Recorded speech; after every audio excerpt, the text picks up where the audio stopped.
जय श्री जगद्गुरु रेणुकाचार्य है। ಮಾನವ ಧರ್ಮಕ್ಕೆ ಜಯವಾಗಲಿ, ಧರ್ಮದಿಂದಲೇ ವಿಶ್ವಕ್ಕೆ ಶಾಂತಿ. ಮಹಾಗುರು ವೀರಭದ್ರೇಶ್ವರ ಕಾಳಿಕಾದೇವಿಯನ್ನು ಸ್ಮರಿಸುತ್ತೆ. ಎಲ್ಲ ವೀಕ್ಷಕರಿಗೂ ನನ್ನ ಶರಣಾರ್ಥಿಗಳು. ಇವತ್ತು ನಿಮಗೆ ಭಾರಿ ವಿಶೇಷವಾದಂತಹ ಒಂದು ದೇವಾಲಯವನ್ನು ದರ್ಶನವನ್ನು ಮಾಡಿಸ್ತೇನೆ. ಇವತ್ತು ಯುಗಾದಿ, ಮಹಾಯುಗಾದಿಯ ದಿನ. ತುಂಬ ವಿಶೇಷ. ನೀವೆಂದು ಕನಸಿನಲ್ಲೂ ಕೇಳಿರಲ್ಲ, ಅದನ್ನು ಮನಸ್ಸಿನಲ್ಲೂ ಊಹೆನೂ ಕೂಡ ಮಾಡಿರಲ್ಲ. ಆ ರೀತಿಯಾದಂಥ ಒಂದು ಅದ್ಭುತವಾದಂಥ ದೇವಾಲಯ ದರ್ಶನವನ್ನು ಮಾಡಿಸುವಂಥ ಒಂದು ಪ್ರಯತ್ನ ಮಾಡ್ತೇನೆ.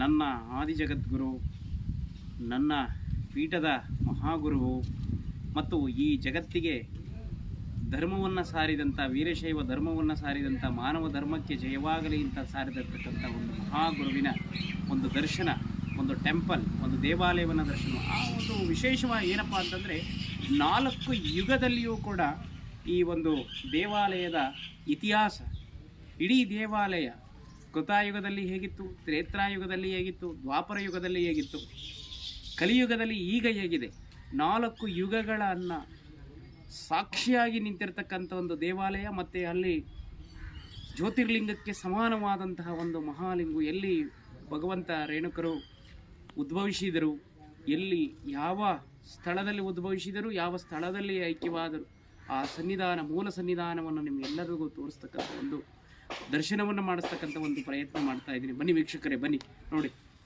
ಮಹಾಗುರುವಿನ ಕಲಿಯುಗ ಇಲ್ಲಿವರೆಗೂ, ಕಲಿಯುಗದವರೆಗೂ, ಕೃತಾಯುಗ, ತ್ರೇತಾಯುಗ, ದ್ವಾಪರ ಯುಗ, ಕಲಿಯುಗದವರೆಗೂ ಈ ದೇವಾಲಯ ಸಾಕ್ಷಿಯಾಗಿದೆ. ನೋಡಿ, ಈ ಒಂದು ದೇವಾಲಯ ಹೇಗೆ ಆಗಿತ್ತು, ಕೃತಾಯುಗದಲ್ಲಿ ಹೇಗಿತ್ತು, ತ್ರೇತಾಯುಗದಲ್ಲಿ ಹೇಗಿತ್ತು, ದ್ವಾಪರದಲ್ಲಿ ಹೇಗಿತ್ತು, ಕಲಿಯುಗದಲ್ಲಿ ಹೇಗಿತ್ತು. ಬನ್ನಿ, 4 ಯುಗಗಳಿಗೂ ಸಾಕ್ಷಿಯಾಗಿರ್ತಕ್ಕಂಥ ಒಂದು ದೇವಾಲಯವನ್ನು ನಿಮಗೆಲ್ಲರೂ ಕೂಡ ಮಹಾ ಯುಗಾದಿಯ ದಿನ ನಿಮಗೆಲ್ಲರೂ ಪರಿಚಯ ಮಾಡಿಸ್ತಕ್ಕಂಥ ಒಂದು ಕಾರ್ಯವನ್ನು ಮಾಡ್ತಾ ಇದ್ದೀವಿ. ನೋಡಿ, ಎಲ್ಲ ಕೂಡ ಇತಿಹಾಸ ನೋಡಿ, ಎಲ್ಲ ಕೂಡ ಶಿಲಾಶಾಸನಗಳು. ಇಂತಿಂಥ ಒಂದು ಯುಗದಲ್ಲಿ ಇಂತಿಂಥ ಶಾಸನಗಳು ಪೂರಕವಾಗಿ ಕಲ್ಯಾಣ ಚಾಲುಕ್ಯರಿಂದ ಹಿಡಿದು ಬರೀ ಈ ಒಂದು ಇತಿಹಾಸ ಸಮೇತವಾಗಿ ಶಾಸನಗಳು ಒಂದೊಂದು ಯುಗಕ್ಕೂ ಆಯಾ ಎಲ್ಲೆಲ್ಲಿ ಹೇಗೆ ಆಡಳಿತ, ಪಾಳಿ, ಪ್ರಾಕೃತ ಮತ್ತೆ ಸಂಸ್ಕೃತ, ಹೇಗೆಲ್ಲ ಭಾಷೆಗಳಿದ್ವು ಅವತ್ತು, ಆ ಭಾಷೆಗಳೆಲ್ಲವೂ ಕೂಡ ಇಲ್ಲಿ ರಚನೆ ಆಗಿರ್ತಕ್ಕಂಥದ್ದು. ಬನ್ನಿ ರಚನೆ ಆಗಿರ್ತಕ್ಕಂಥದ್ದು, ಸಾಕ್ಷಿ ಆಧಾರಗಳಿರ್ತಕ್ಕಂಥದ್ದು. ನೋಡಿ ವೀಕ್ಷಕರೇ, ಎಲ್ಲ ರಚನೆ ಆಗಿರ್ತಕ್ಕಂಥದ್ದು. ನೋಡಿ ಈ ಭಾಷೆಗಳು ನೋಡಿ.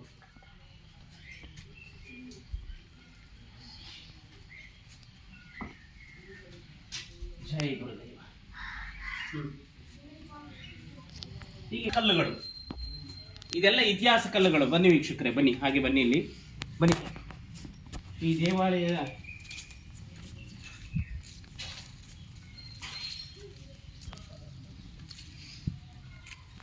ನೋಡಿ ವೀಕ್ಷಕರೇ, ಮತ್ತು ಕಲಿಯುಗದಲ್ಲಿ ಈ ದೇವಾಲಯ ಹೇಗಿದೆ ಅನ್ನೋದು.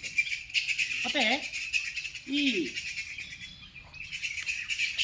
ಕೃತಾಯುಗದಲ್ಲಿ ಈ ದೇವಾಲಯ, ಇಡೀ ದೇವಾಲಯ ಲಿಂಗು ಸಮೇತ, ಜಗದ್ಗುರು ರೇಣುಕರು ಉದ್ಭವಿಸಿದಂತಹ ಲಿಂಗು ಸಮೇತವಾಗಿ ಬಂಗಾರವಾಗಿ, ಇಡೀ ದೇವಾಲಯ ಬಂಗಾರವಾಗಿ, ಬಂಗಾರದ ದೇವಾಲಯ, ಬಂಗಾರದ ಲಿಂಗು. ತ್ರೇತಾಯುಗದಲ್ಲಿ ಬೆಳ್ಳಿಯಾಯಿತು, ದ್ವಾಪರ ಯುಗದಲ್ಲಿ ಕಂಚಾದದ್ದು, ಕಲಿಯುಗದಲ್ಲಿ ಕಲ್ಲಾದಂಥದ್ದು, ಈಗ ಕಲ್ಲಿನ ರೂಪದಲ್ಲಿ ಕಾಣ್ತಾ ಇದೆ. ಇಂತಿಷ್ಟು ನಾನು ಏನು ಹೇಳಿದೆ, ಬಂಗಾರ, ಬೆಳ್ಳಿ, ಕಂಚು, ಈ ರೀತಿಯಾಗಿ ಬದಲಾವಣೆ ಹೊಂದಿರತಕ್ಕಂಥ ದೇವಾಲಯ ಇದಾಗಿದೆ. ಬನ್ನಿ ವೀಕ್ಷಕರೇ, ಬನ್ನಿ, ಇದರ ಇತಿಹಾಸ ಮತ್ತು ಇದರ ಒಂದು ಐತಿಹ್ಯವನ್ನು ನಾನು ಹೇಳುವಂಥ ಪ್ರಯತ್ನ ಮಾಡ್ತೀನಿ. ಬನ್ನಿ ವೀಕ್ಷಕರೇ, ಬನ್ನಿ ನೋಡಿ ವೀಕ್ಷಕರೇ, ಕೃತಾಯುಗದಿಂದ ಹಿಡಿದು ತ್ರೇತಾಯುಗದಿಂದ ಹಿಡಿದು ದ್ವಾಪರದಿಂದ ಹಿಡಿದು ಕಲಿಯುಗದವರೆಗೆ ವಿಗ್ರಹಗಳು, ಆವತ್ತಿನ ವಿಗ್ರಹಗಳು ಹೇಗಿದ್ದು, ಕೆತ್ತನೆಗಳು ಹೇಗಿದ್ದು ಅನ್ನುವಂಥದ್ದು ಎಲ್ಲೆಲ್ಲ ಸಿಕ್ಕಿದೆ. ಅದನ್ನ ಹಾಗೆ ನಿಲ್ಲಿಸಿದ್ದಾರೆ. ಬನ್ನಿ ವೀಕ್ಷಕರು, ಬನ್ನಿ.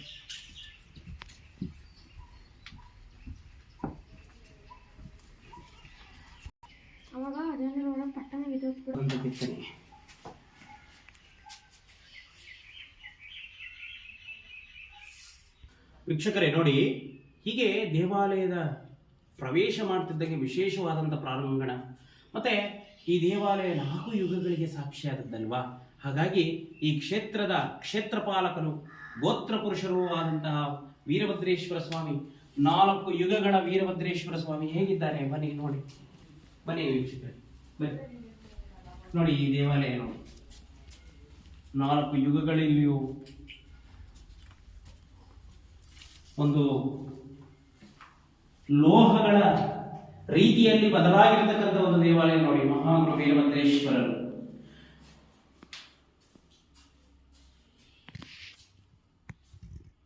ಯುಗ ಯುಗಗಳಿಗೂ ಸಾಕ್ಷಿಯಾಗಿರ್ತಕ್ಕಂಥ ಒಂದು ಪುರಾತನ ವೀರಭದ್ರ ಸ್ವಾಮಿ, ಭಾರಿ ವಿಶೇಷವಾದಂತಹ ವೀರಭದ್ರ ಸ್ವಾಮಿ. ಇದು ಬಂಗಾರ, ಬೆಳ್ಳಿ, ಕಂಚು ಕಲ್ಲಾಗಿರ್ತಕ್ಕಂಥ ಒಂದು ದೇವಾಲಯ ನೋಡಿ.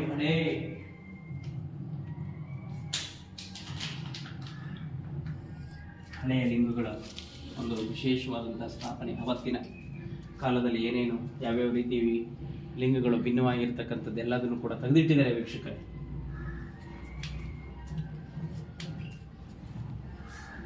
ಮತ್ತೆ ಅದರ ಎದುರುಗಡೆ ಶಿವಲಿಂಗ ಇರ್ತಕ್ಕಂಥದ್ದು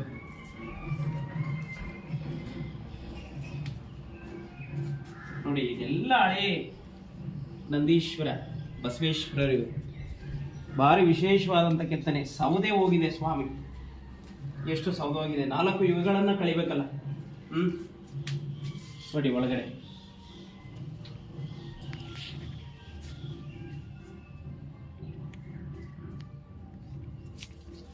ಬನ್ನಿ ವೀಕ್ಷಕರೇ, ಭಾರಿ ಇನ್ನೂ ವಿಶೇಷವಾದಂತಹ ಒಂದು ವಿಚಾರಗಳನ್ನು ನಿಮ್ಗೆ ಹೇಳ್ತಾ ಈ ದೇವಾಲಯವನ್ನು ಪರಿಚಯ ಮಾಡಿಸ್ತೀನಿ ಬನ್ನಿ. ಪೂರ್ಣವಾದಂತಹ ಪರಿಚಯ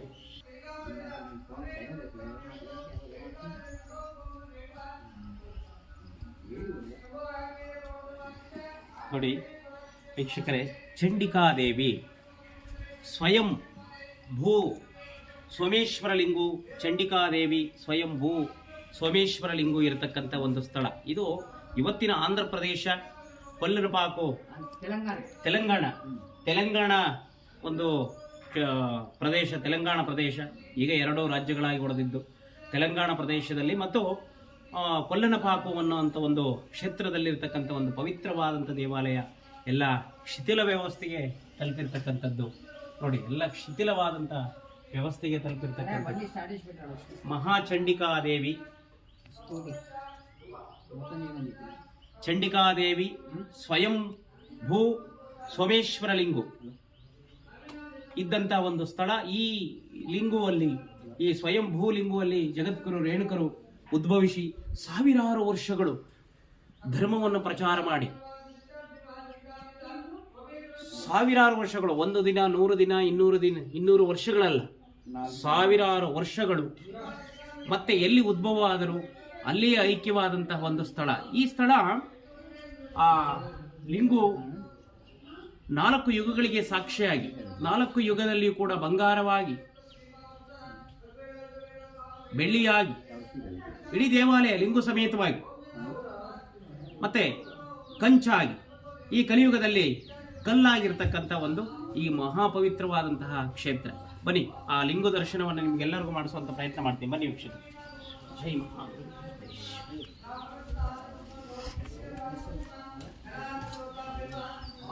ನೋಡಿ, ಪುರಾತನವಾದಂತಹ ಒಂದು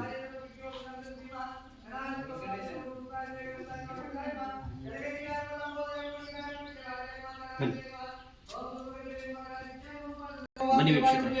ಇದು ಬಾಳೆಹೊನ್ನೂರು ಅಂದ್ರೆ ರಂಭಾಪುರಿ, ಶ್ರೀಶೈಲ, ಕಾಶಿ, ಉಜ್ಜಯಿನಿ, ಕೇದಾರ, ಏನು ಇವು 4-5 ಮಹಾ ಪಂಚಪೀಠಗಳು, ಪಂಚಕ್ಷೇತ್ರಗಳು ಸ್ಥಾಪನೆಯನ್ನು ಮಾಡಿ ಇಡೀ ಜಗತ್ತಿಗೆ ಧರ್ಮವನ್ನು ಪ್ರಸಾರ ಮಾಡಿದಂತಹ ಒಂದು ಮಹಾ ರೇಣುಕರು ಉದ್ಭವಿಸಿದಂತಹ ಒಂದು ಮಹಾ ಶಿವಲಿಂಗು 4 ಯುಗಗಳಿಗೆ ಸಾಕ್ಷಿಯಾಗಿರ್ತಕ್ಕಂಥದ್ದು.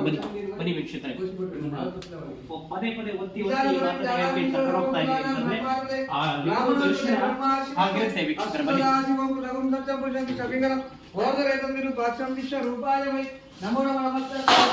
विशेषणाय महादेवाय बगाय त्रिकालाय कालकुंडाय गंगाय मृत्युंजयाय सर्वेश्वराय